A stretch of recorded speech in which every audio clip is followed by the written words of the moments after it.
Hey, watch us virtual darts. I'm trying to play virtual pool.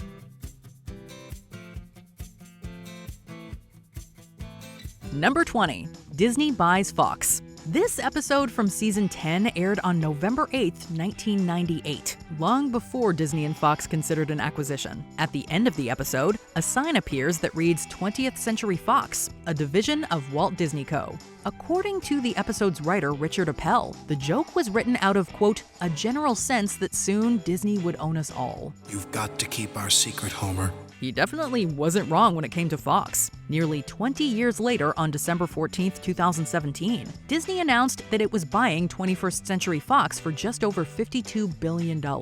And with that, The Simpsons officially became Disney characters. The 2021 Plusiversary short showed just how strange and funny it is to see Springfield residents hang out with Mouse House characters. Oh, I wish I was your sidekick. He's mine!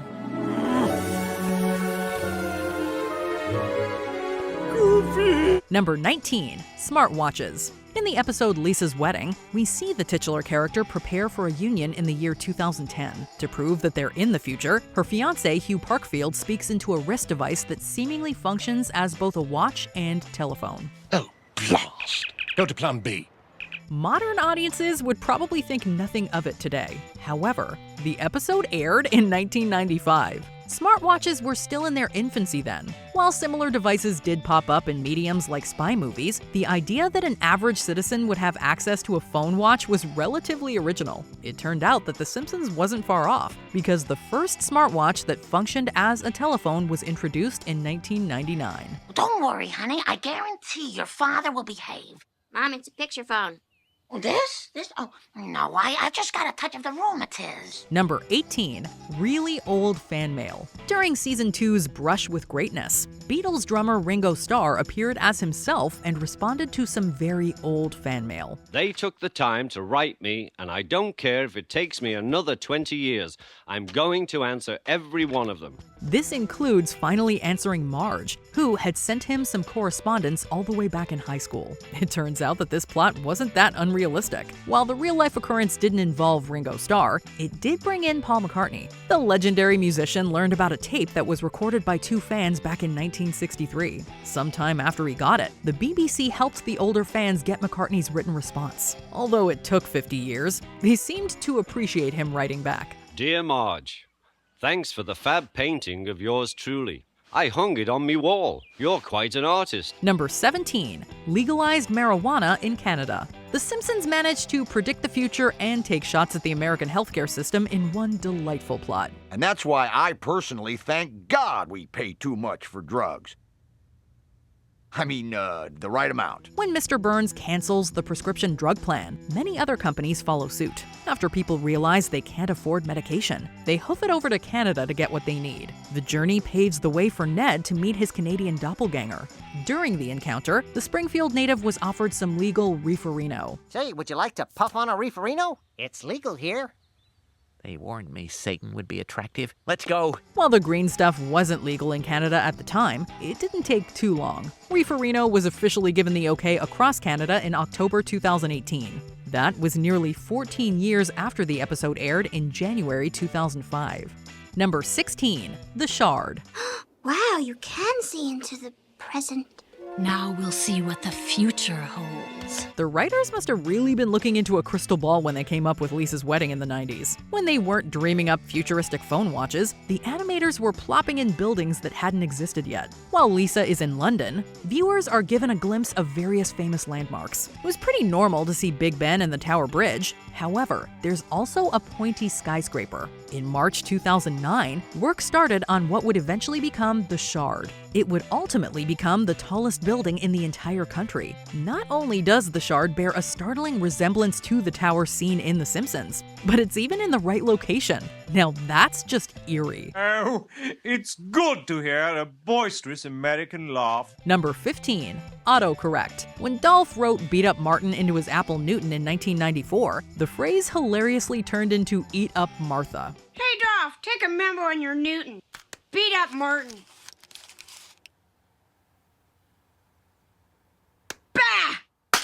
This was a joke aimed at the Apple Newton, which was notoriously bad at recognizing handwriting. But it also predicted the issues that autocorrect would bring to handheld devices. Technically, autocorrect was around by 1994 in programs like Microsoft Word. However, it wouldn't be until 2007 that autocorrect became a common and notorious problem for handheld devices. The joke actually did affect real-life development as well. Apparently, Apple developers made sure that autocorrect worked as well as it could after being lightly mocked in the episode. Me fail English? That's impossible. Number 14. The mass of the Higgs boson. The writers of The Simpsons are extremely smart. Excuse me, are you a student at this school? I think it's pretty obvious that I am. Go school! So much so that they pretty much figured out the mass of the Higgs boson particle 14 years early. In the episode The Wizard of Evergreen Terrace, Homer becomes an inventor and writes a complicated math equation on a chalkboard. This complicated series of numbers and symbols was penned by episode writer David X. Cohen and his astronomer friend David Sheminovich. Physicist Simon Singh later claimed that Homer's equation closely correlates to the real mass of the Higgs boson particle. While the episode aired in 1997, the mass wasn't officially discovered until 2012. We guess Homer's much smarter than we thought, sometimes. They're on hinges. That's really ingenious, Dad. Number 13. The Roy Horn Tiger Attack. When Springfield legalizes gambling, Mr. Burns opens a casino and hires Gunter and Ernst to stage an animal show. A round of applause, please, for Anastasia. She loves show business. So much nicer than the savagery of the jungle, yeah? In a horrifying turn of events, they are attacked by their white tiger Anastasia. Even more horrifying is what came after. These two are modeled after Siegfried and Roy. This real-life duo formerly ran a highly popular Vegas show at the Mirage Resort and Casino. Around 10 years after the episode aired, Roy Horn was attacked by a tiger named Manticore while performing a show. He unfortunately suffered many serious injuries. While Horn survived the gruesome incident, the performer had to leave show business after the attack. What are you gonna do? Start your own casino? In your treehouse? And get all your little friends to come? I'd like to see that! Number 12. Lady Gaga's halftime show. As the title suggests, the 2012 Lisa Goes Gaga episode sees pop star Lady Gaga visiting Springfield and winning the young Simpsons' heart. I just can't ignore a billboard in pain. We're stopping in Springfield. But no buts. During her musical performance, the musician wears a bluish-silver outfit and flies over the crowd in a harness. The scene initially came off as a satirical love letter to Gaga's outrageous and bombastic style. However, it eventually became a reflection of real life. When Lady Gaga performed the halftime show at Super Bowl 51 in 2017, the similarities to the Springfield concert were striking. Lady Gaga wore an outfit very similar to the one seen on the animated show. Additionally, she just so happened to hover over the crowd in a harness. What's wrong, honey? Please, I've had enough attention for one day. Number 11. Airplane Restaurant. Poor Homer and Marge couldn't even enjoy a nice night out.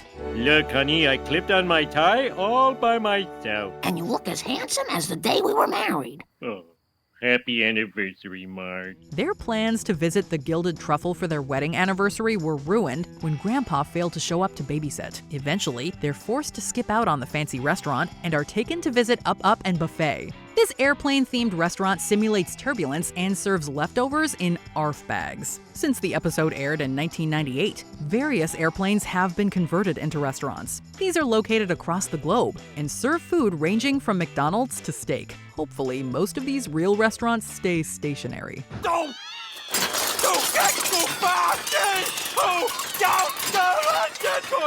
Number 10. Nobel Prize winner Bengt Holmstrom. A 2010 Simpsons story saw Martin, Milhouse, Database, and Lisa bet on the winners of the various Nobel Prizes. We're watching the Nobel Prize announcements live from Stockholm. Ooh, the Nobies! When viewers are given a brief glimpse of the betting pool, they see that Milhouse has bet on Bengt Holmstrom to win economics. But Martin won the bet by picking Jagdish Bhagwati. However, Milhouse was close. He was just 6 years off. In 2016, both Holmstrom and Oliver Hart won Nobel Prizes in economic sciences, quote, for their contributions to contract theory. While we will not try to explain what that is, we're sure Milhouse already knows. He's clearly smart enough to predict the future. It's time for the noblest Nobel Prize of all, the Peace Prize. I would kill for that. Number 9. Daenerys burns King's Landing. Game of Thrones had a real stinker of an ending. So bad that it was an actual joke on The Simpsons. The Surfsons is the 29th season premiere and takes place in an alternate medieval kingdom called Springfieldia. Water soup again? Now it's crow soup. The end of the episode sees Homer reviving a dragon, which proceeds to rain fire on a nearby village. Look familiar? Nearly 2 years later, Game of Thrones would feature a very similar scene when Daenerys used Drogon to raise King's Landing. This story development was heavily criticized by fans and critics alike, and it didn't take social media long to scream, "Simpsons did it!" Look, the dragon is burning our village. I love our life. Number 8. Yard Work Simulator. When the Simpson family visits Colonel Tex's traveling carnival, Bart is drawn to a virtual reality game called Yard Work Simulator. Marge hilariously informs him that he can do real work like this at home. I want to go on the yard work simulator. But when I ask you to do yard work, Naturally, real effort doesn't seem that appealing to Bart. But things have definitely changed since this episode aired in 1998. Modern gaming is full of simulator experiences. Through consoles, PCs, and smartphones, players can do seemingly boring chores digitally. There's even options to perform these tasks in virtual reality. While the games aren't for everyone, 90s Bart would be in heaven in the 21st century. You chop my hands halfway off, and then I'll still have enough strength to chop. Get to work! Number 7. Snake Clubbing. In the 4th season episode Whacking Day, the citizens of Springfield get together for an annual event in which they round up snakes and eliminate them in the town square. In a tradition that dates back to founding father Jebediah Springfield, every May 10th, local residents gather to drive snakes into the center of town and whack them to snake heaven.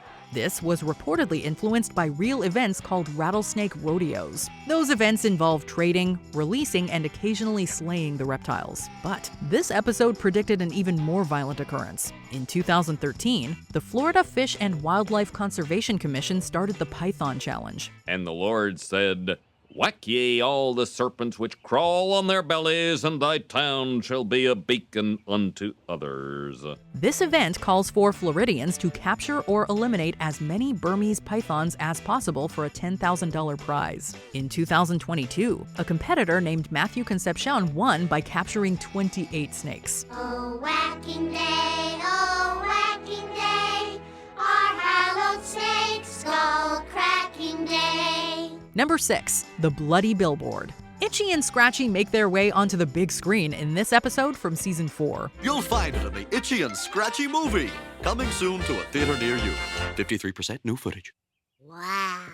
In order to promote their movie, the studio puts out a disgusting interactive billboard. It mainly dumps a red blood-like substance onto passers-by and into their cars. A slight variation on this theme actually played out in 2008 in New Zealand. Back then, the state-owned TVNZ2 was promoting the television debut of Quentin Tarantino's Kill Bill Volume 1. It was the greatest movie I've ever seen in my life! And you wouldn't believe the celebrities who did cameos. Dustin Hoffman, Michael Jackson. A giant billboard was erected in Auckland that saw a giant stream of blood spraying onto nearby prop cars. Luckily, no one in the vicinity reported that they were slathered in the liquid. The same cannot be said for the poor citizens of Springfield. Number 5. The Censoring of David. Few marble sculptures are as popular as Michelangelo's David. Get dressed, Marge. You've got to lead our protest against this abomination. But that's Michelangelo's David. It's a masterpiece. It's filth. In the 2nd season episode Itchy and Scratchy and Marge, David goes on a tour throughout the eastern United States and stops in Springfield. Some people take umbrage with the statue's nudity and attempt to censor it. There are people who even went so far as to cover it with a pair of jeans. With this gag, The Simpsons was both satirizing the past and predicting the future. Various campaigns have attempted to cover up David since the episode aired. Incidents have arisen in 2001, 2014, and 2016. It's unknown whether more campaigns to conceal the statue's natural form will pop up in the future. I told you she was soft on full frontal nudity. Number 4. Gym mat food. After Principal Skinner makes some massive budget cuts at the school, the kids get really shoddy lunches. You've cut back on everything. Salaries, supplies, the food. I don't care what you say, I can taste the newspaper. The educator and the cafeteria staff even colluded to use shredded newspapers and gym mats as cheap food filler. In 2014, the public learned that many major fast food chains were using azodicarbonamide in their bread. This compound is used as an oxidizing agent with flour. It's also used to make vinyl foam. Ironically, that is what gym and yoga mats are made of. So, in an indirect way, real restaurants were taking a page out of Skinner's playbook. Fortunately, bad publicity caused many of these restaurants to drop azodicarbonamide as an ingredient. There's very little meat in these gym mats. Number 3. Grease thefts. Is there anything that people won't steal? In Lard of the Dance, Homer and Bart conspire to sell grease for a profit. Upon realizing that everyday bacon grease won't do the trick, the duo starts stealing grease from the school and Krusty Burger. Okay, boy, this is where all the hard work, sacrifice, and painful scaldings pay off. The latter attempt even gets them in trouble with the mafia-like Acme Grease and Shovel Company. America saw a spate of grease thefts throughout 2012 when the price of used cooking oil skyrocketed. In one instance, 2 thieves stole grease from a McDonald's. Honestly, we do have to wonder if the real thieves got the idea from watching The Simpsons. This better work, boy. I don't want to wind up working on your mother's emu farm. Number 2. Blinky the Three-Eyed Fish. The Simpsons finds a source of humor in many things, including nuclear runoff. At the start of this second season episode, Bart catches a three-eyed fish that is named Blinky by the media. Wait a minute. 1, 2, 3. The deformed fish was caught near a nuclear power plant that is found to have 342 safety violations worth over $50 million. Oh. I suppose that's normal background radiation, the kind you'd find in any well-maintained nuclear facility. This remained a silly joke until 2011. During that year, fishermen in Cordoba, Argentina caught a three-eyed wolffish. Sure enough, the lake was used as a dumping ground for a nuclear power plant facility's hot water. We wouldn't recommend making a fillet out of that catch. Number 1. President Trump. Like Lisa's wedding, Bart to the Future depicts, well, the future. While Bart lives as an aspiring rock star, Lisa is President of the United States. She inherits a massive financial problem that was caused by the last president, real estate mogul Donald Trump. As you know, we've inherited quite a budget crunch from President Trump. How bad is it, Secretary Van Houten? This episode was produced during his presidential campaign of 2000, when his victory seemed extremely unlikely. However, it stopped being a joke when Trump was declared the 45th president of the United States. The first episode following the announcement contained a chalkboard gag that read, quote, "Being right sucks." This drawing showed that the writers are not always happy about what they predict. If I'm gonna bail the country out, I'll have to raise taxes. But in my speech, I'd like to avoid calling it a painful emergency tax. Did you enjoy this video?